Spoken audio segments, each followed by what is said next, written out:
For a century and a half, the San Francisco bar pilots have boarded oil tankers, cargo ships, and just about every other large vessel to guide them in, out, and around one of the most treacherous ports in the country.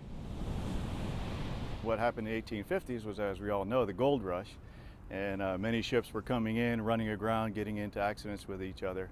So back then it was determined that there needed to be a regulated system to have pilots aboard ships that were coming and going so that the protection of the state of California could be kept in utmost concern. Navigating the busy waterways can be a dangerous job with the changing currents and geography of the bay. When you get a lot of rain and then a quick melt, you get a lot of sediment coming down from the mountains, and it can shoal up pretty fast. It's likely no one knows more about the bay than this elite group of 60 bar pilots, and no one gets compensated like them either. Last year, they were each paid nearly $500,000, a salary set by the state and paid by shippers, plus a generous pension the pilots don't have to pay into. For decades, the pilots enjoyed monopoly control of the bay with little pushback.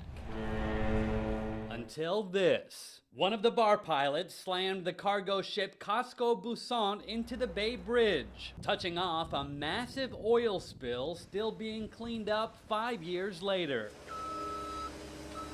An investigation found the bar pilots operating with virtually no legislative oversight. Now, the shipping companies and others are working to secure more control over the pilots and contesting their rising fees with the legislature. Last year they made $451,000. The year before they made $393,000. So they got a year-over-year raise of $58,000. That's more than the state household median income. So it is significant, and it makes people's eyebrows go up. One pilot even argued in a court fight with the IRS that the job, which requires them to be on for 7 days, then off for 7 days, amounted to part-time work. They apparently find it offensive to make less when they work less. We don't. But the pilots say the multi-billion-dollar shipping industry is exploiting the political situation to attack the highly specialized, highly trained navigators. The shippers are interested in their bottom line.